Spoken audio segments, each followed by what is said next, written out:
Hello everybody, today we're going to cover climate change, which is on chapter 20 of your book.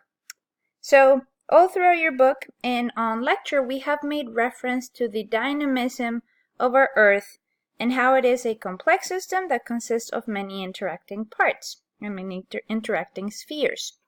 So a change in any of these parts or spheres can produce changes in any or in all of those other interacting parts or spheres.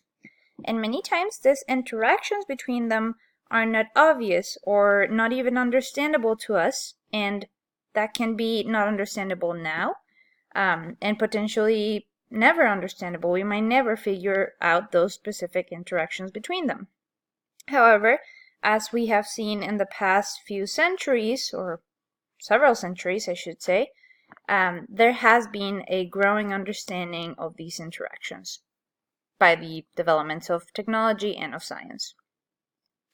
So one of the most important things to say before we dive a little bit deeper into this chapter is that climate change and its causes are related to all parts of the Earth's system: the hydrosphere, the geosphere, the atmosphere, the biosphere, and the cryosphere. So we have talked about all the first four, but not about the cryosphere. The cryosphere simply refers to the portion of the Earth's surface where water is in solid form. So this sphere includes water as snow, as ice, as sea ice, as freshwater ice, or as frozen ground, which is called permafrost. So the climate system itself will involve the exchanges of energy and of moisture that occur among these five different spheres. And the exchanges here mentioned will link the atmosphere to all of the four other spheres, so that all of them are going to function as a complete and interactive unit. But most of the climate, again, interactions are going to have to undergo some changes within the atmosphere. So for the most part, the interactions are going to be atmosphere with the other four. Okay, so first of all, let's clarify that weather is the state of the atmosphere at a given time and place, and this will change frequently, and sometimes it will change seeming to be erratic. Climate, on the other hand, is a description of aggregate or added weather conditions. So these are going to be based on observations made over many decades. Some people refer to climate as the average weather, but this is really not an accurate way to refer to climate, because the variations and the extremes that we see in climate, which would not be seen on an average account, are also very important for the descriptions of climatic conditions. Okay. The diagram that you're seeing in this slide is, as you can see, very complex, and it sets a fair amount of different interactions between the different spheres which make up the Earth system. Most of these interactions, as you're seeing again, have to do with one of the four spheres with the atmosphere. I won't be covering each of these interactions in detail, but a few examples from the connections between climate and geology will be, said in the next bit. So one of these interactions is or processes is rock weathering. So in this case, some of the rock's components are going to be dissolved into more simple molecules or ions when the rocks are broken down or decomposed by chemical weathering. So when you do this dissolving of the molecules into smaller ions, you're going to release many of them for further bonding with what could be potentially some atmospheric components. So that is one of the processes that has to do with climate and geology interactions.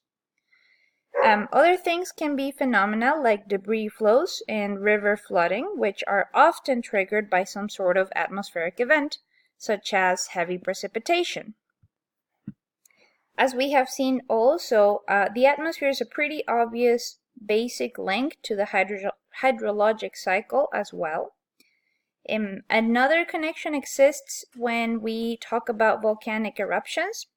So at volcanic eruptions, much of the material that is erupted will actually be incorporated within the atmosphere, by different chemical bonding that exists. And these eruptions can also have a huge effect on the local temperature, on the precipitation, and on the wind patterns in the area of eruption, or even further than the area of eruption, depending on the magnitude of it. Another process can be the exhumation of some deeply buried rocks, and this exhumation can happen by mountain building events. And in this case, this is also going to have a big impact on regional temperatures observed based on the different components that are now available to be weathered away, for example.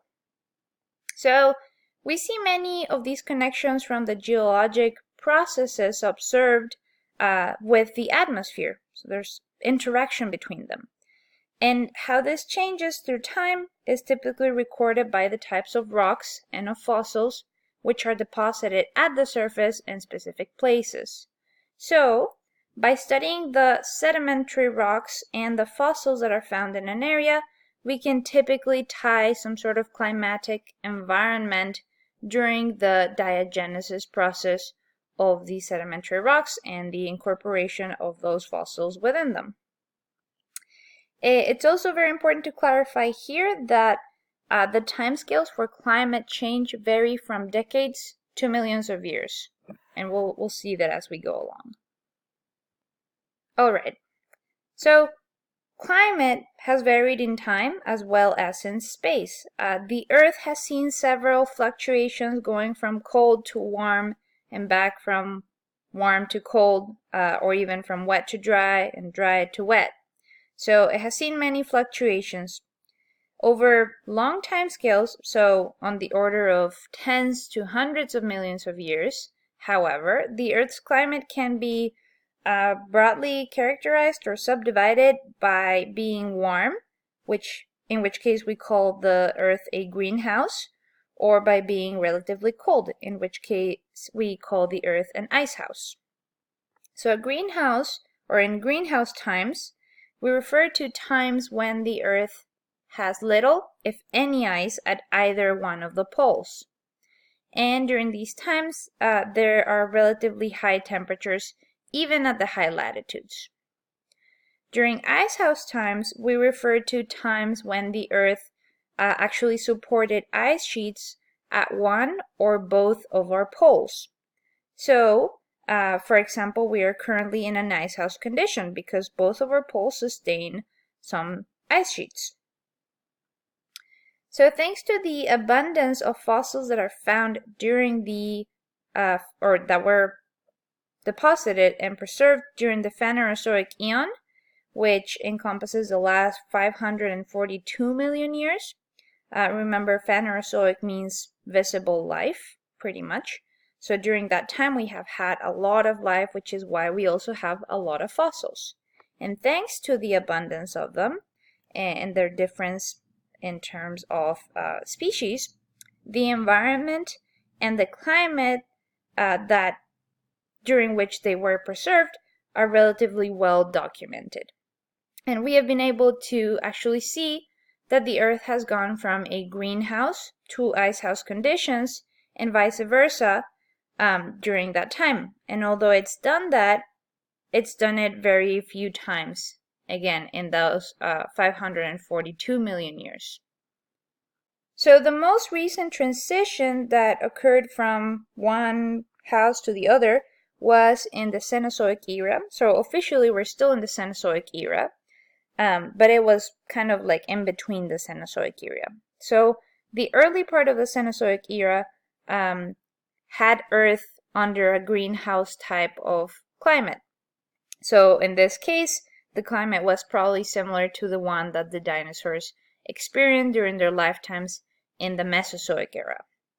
Later, about the 35 or 34 million years ago, there happened to be a cooling effect that caused permanent ice sheets to be present in the South Pole. And since then, the South Pole has actually had ice sheets. But this made the Earth overall have an icehouse climate since then onward. So as you're seeing in the graph, the beginning of the Cenozoic era was greenhouse, and then about 34 million years or so ago, we started to be in an icehouse condition. Even though since then we have been in an icehouse, the Earth has still seen many fluctuations in climate. So about 20 million years ago, for example, there was a slight warming, so this would be around here, during which a lot of mammals actually, or mammals overall, reached their greatest diversity. At that time, for example, there were palm trees in Wyoming and there were banana trees in Oregon, even though we were still in an ice house because the South Pole supported ice sheets. Later on, however, the climate started to cool again, like you're seeing over here, and so areas like Wyoming and Oregon no longer supported those type of vegetation, but now grasslands occupied much of the terrain, and then pine trees occupied much of the terrain, which are both better suited for colder climates. By the start of the Quaternary period, so not that long ago, about 2.6 million years ago, the Earth cooled enough to support ice on both poles now. So since then, we've seen episodes of glaciation where the ice sheets will reach as far south as the Ohio River in the northern hemisphere, and then periods of interglaciation where they retreat back almost all the way to just covering little bits of Greenland. So during the last million years or so, the cycle of advance and retreat of the glaciers has happened every 100,000 years or so, with the last glacial maximum happening at about 18,000 years ago. So again, in the Quaternary era, we've seen about 20 cycles of glacial and interglacial periods. However, in the last million years, every 100,000 years or so, we have seen this cycle undergoing. Okay, so now we're going to go over quantification of climate. How is it that we actually can measure these things and these events that I just told you about? Recently, we have been able to measure and record the values for the composition and the dynamics of the atmosphere, but these tools and instruments that we use to do so have only been around for a few decades, maybe a couple of centuries at the most. So we have found ways in which we use proxy data in order to provide us with some paleoclimatic conditions. Proxy data comes from indirect evidence that is collected by natural recorders of climatic variability. So these natural recorders can be things such as seafloor sediments, glacial ice, fossil pollen, tree growth rings, historical documents, coral growth rings, amongst other smaller ones. And all of these are going to have some sort of account for the climatic conditions at the time that they were either sedimented, that they were formed, that they grew, so on and so forth. And we'll cover all of these. Okay, so for the first proxy data that we'll look at, we have seafloor sediment cores. Most seafloor sediments will contain the remains of organisms that were once alive, obviously, and that lived near the sea surface. So that area is the ocean-atmosphere interface, which in turn is, right now, where most marine life is developed, and we believe that that was the case in the past as well. So when these organisms die, their hard parts, things such as shells, will sink and they will slowly settle to the floor of the ocean. Once they are there, they will get buried by some sediments or by further organisms that fall upon them, or by a combination of both, and they will be eventually part of the sedimentary record.